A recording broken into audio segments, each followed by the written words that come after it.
Salut à tous les masters, bienvenue encore dans cette vidéo. Alors nous allons voir dans cette vidéo l'évaluation des congés et des gratifications selon l'outil Eviboni. Alors toujours sur la page de garde, un peu à l'identique du calcul des salaires où on a dû partir au niveau des infos contrats et saisir des informations. De la même façon, on va partir sur les infos congés pour saisir les informations de congés. Alors, supposons que nous calculons les congés de quelqu'un qui part en janvier, par exemple. Alors, on va cliquer sur Info congé. On va nous faire apparaître cette page Info congé. Alors là, vous allez voir Info congé, date retour du dernier congé. Alors, ici, il faudra mettre la date de retour, c'est-à-dire le lendemain de la date du retour de congé, en fait, pour être un peu plus précis. Alors, une fois que cette information est renseignée, et enfin du dernier congé. Alors pour quelqu'un par exemple qui n'est pas encore allé en congé, par exemple qui fait 1 an de travail pour la première fois, là il faudra mettre la date du début de contrat. Alors une fois que c'est renseigné, alors il y a ce qu'on appelle la date théorique. Alors d'un commun accord avec son employeur par exemple, il décide d'une date de départ en congé. Il faudra saisir cette date là. Juste après, vous allez voir l'icône ajout. Nombre de jours de congés supplémentaires ajoutés si besoin est. Alors là, je tenais à préciser quelque chose. Selon certaines dispositions de la convention collective interprofessionnelle, si je m'abuse, certaines femmes en mode allaitement où vous pourrez préciser les masters, c'est vous qui êtes plus outillés, on pourra ajouter le nombre de jours auquel la personne, l'individu a droit. Mais de grâce, il ne faille pas ajouter le nombre de jours selon l'ancienneté. Parce qu'effectivement, je crois après 5 ans, je crois qu'il y a un jour qui s'ajoute. Là, vous n'avez pas besoin de le faire. L'outil même se charge de le faire. Parce que l'outil lit l'ancienneté de l'individu et va ajouter ce jour en plus. Alors, après, il faudra saisir le salaire moyen mensuel. Là, dans ce tutoriel, nous avons mis un montant. Un montant qui pour nous permettre d'observer la réalité de ce qui va se passer.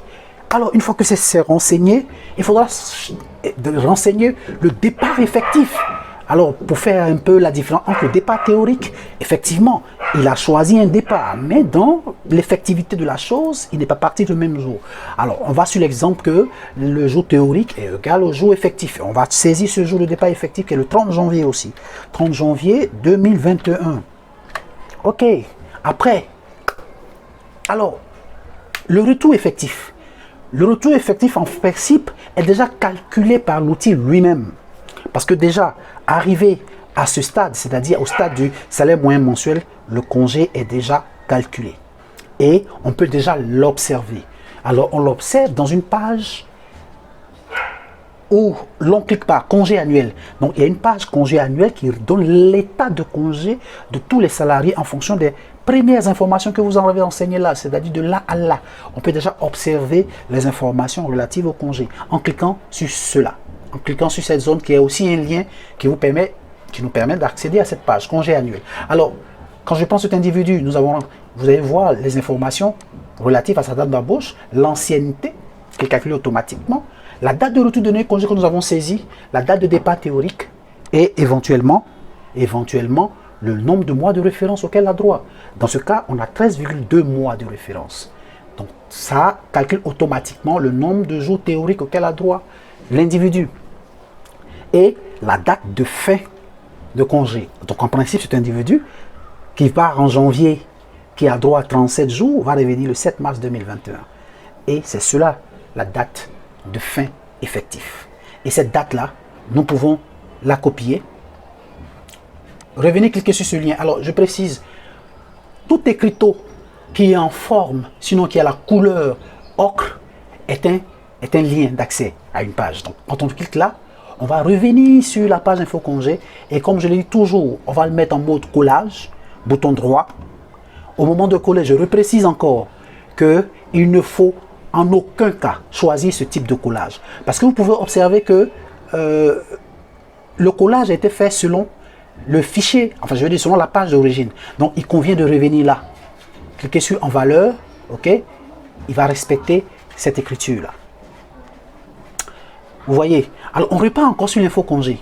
Il nous a déjà calculé, il a posé le salaire moyen mensuel, et il a calculé le montant du congé, le départ effectif. vous voyez, et la fin effective, donc nombre de jours effectifs, et ainsi de suite. Alors, petite chose à préciser, vous allez voir au niveau, à côté de l'inscription au congé annuel, vous allez voir un écriteau B. Alors, qu'est-ce qu'il nous dit cet écriteau B là? On a nombre de jours calendaires, parce que pour avoir ce montant que je peux visualiser là, 1 048 000, voilà, ça aussi dépend aussi du mode d'affectation, du nombre, enfin je veux dire du mode de calcul des nombres de jours. Alors, si vous choisissez l'option A, l'option D dit pour le mode d'évaluation par semaine qui stipule que 7 jours par semaine, sur 7 jours par semaine, ceux-ci sont ouvrables. Alors, ici, il y a ça, le mode A, c'est la version selon le droit du travail. Le mode B, c'est la version selon la convention collective, si j'en abuse. Vous pourriez le confirmer ou l'infirmer. Donc du coup, si je choisis le mode B pour le mode d'évaluation par mois qui stipule que sur une moyenne de 30 jours, seuls 24 sont jours ouvrables. Parce que le fichier prend en compte les jours calendaires et voilà. Donc, une fois que cela est fait, vous allez voir, si je change par exemple le mode de calcul, je passe en A, le montant change. Si je m'aligne selon le B, voilà. Le montant aussi change. Donc tout dépend de là où vous vous situez. Alors une fois que c'est fait, vous allez voir, une fois que c'est renseigné comme ceci, alors vous voyez, le départ de l'individu se fait en janvier. Alors du coup, c'est qu'en janvier que l'individu part. Donc, on pourra le visualiser dans le bulletin de janvier. Alors on va aller voir le bulletin de janvier. Alors on va ressortir au niveau de la page de garde. Alors au niveau de la page de garde, je suis en position lecture janvier. Du coup, on va aller observer dans le bulletin de congé. Paf, je clique bulletin de congé. L'individu en contrat, l'individu est dans la ligne 1. Je clique. Le nom de l'individu apparaît, mais on ne voit pas de congé. Vous savez pourquoi? Parce que je n'ai pas activé la zone. Et c'est même écrit ici, zone d'activation. Alors du coup, j'active 0 pour le désactiver, 1 pour l'activer. Alors quand il l'active, le montant s'affiche. Paf, on voit une couleur rouge qui nous dit congé en rouge. Vous allez voir les informations que vous avez saisies se retrouvent là. Le départ théorique et le congé effectif. Le nombre de jours à prendre. Et là, vous verrez que non seulement il fait ressortir par couleur rouge, alors tous les outils que nous, Eviboni, nous mettons à disposition, la couleur rouge est une alerte. Et encore, il écrit à côté rubrique de trop. Mais pourquoi il met rubrique de trop? Alors, pourquoi? Simplement parce que le montant du congé se retrouve sur 2 types de bulletins. Donc le système se dit, on ne peut pas, on ne peut pas calculer 2 fois le congé sur 2 types de bulletins différents. Alors parce que, tout simplement, ce congé aussi se retrouve au niveau du bulletin de salaire. Parce que certaines entreprises peuvent te faire un congé dans le même bulletin, le salaire, le congé dans le même bulletin en même temps. Alors, depuis là, je peux accéder à mon bulletin de salaire. Alors, je viens cliquer sur BS là. Quand je le clique, ça me fait apparaître. Vous voyez, il a même saisi le congé. Il a encore écrit rubrique de trop parce que il ne sait pas où l'on positionne. Alors, comme je veux dire, si votre souhait est de faire 2 types de bulletins, des bulletins séparés, il conviendra de désactiver celui-là. Et l'inscription rubrique de trop disparaît avec les montants. Et il ne reste que celui-là. Maintenant, si vous décidez de mettre tout cela dans un même bulletin, on va désactiver celui-là et venir dans le bulletin de salaire pour l'activer en un. Voilà. Et toutes ces informations-là se retrouvent dans le bulletin de salaire. Et encore, même mieux encore, dans le livre de paye. Alors, on peut ressortir là. On peut venir visualiser, comme je dis en janvier là. Voici les informations. C'est-à-dire, il a évalué le salaire, on est en janvier. Il a positionné le congé. Ces mêmes informations aussi se retrouvent là aussi dans le livre de personnel. Le livre de paie du personnel. Le salaire, le congé. Maintenant, quand il s'agira de véritablement payer, un État peut être mis à disposition de l'agent comptable payeur pour savoir quels sont les différents paiements qu'il y a à faire, à effectuer. Alors, il y a le paiement par virement bancaire, par espèce, par chèque. Notre individu, si vous vous rappelez bien, on avait choisi, quand on vient, voilà justement, pendant qu'on y est, on va continuer. Alors au niveau de l'info congé, une fois que cela est saisi, ok, alors cette zone a été mise par exemple pour un individu par exemple qui n'a pas fait, qui avait le droit peut-être à 30 jours de congé, il en a effectué seulement pour l'année qui a précédé, il avait seulement effectué par exemple 28 jours, donc il lui reste 2 jours de congé. On saisit cette information là pour cumuler le nombre de jours de congé à chaque fois qu'il aura droit, dont il pourra se prévaloir à une époque à déterminer. Alors, on va déterminer la date de paiement du congé, qui peut être celle qui se trouve dans le bulletin de salaire, ou si vous choisissez de faire 2 bulletins différents, il convient de mettre la date de paiement de ce congé ici. Si éventuellement des ponctions sont à faire sur son congé, au titre des prêts, il convient de le saisir là. Si effectivement il avait pris une avance sur ses congés, par exemple, il convient de l'enseigner. Et maintenant ici, on va choisir le mode de paiement. Supposons que initialement l'individu qui a son RIB qui est bien renseigné, c'est son relevé d'identité bancaire qui est bien renseigné, qui souhaite par exemple être payé, recevoir le congé en espèces et recevoir le salaire par virement bancaire, c'est à vous de faire le choix. Alors on va cliquer ici et choisir le mode. Alors je précise, dans le niveau du salaire, on avait choisi virement bancaire. Maintenant ce mode de congé par exemple, on choisit espèces par exemple. Et maintenant, on peut faire des visualisations. Alors, au niveau du virement bancaire, quand on clique ici, vous verrez que l'individu aura son salaire, mais la valeur du congé ne sera pas dans le mode de paiement par virement. Mais si on va observer le mode de paiement par espèce, waouh, le congé est dans la zone de paiement par espèce.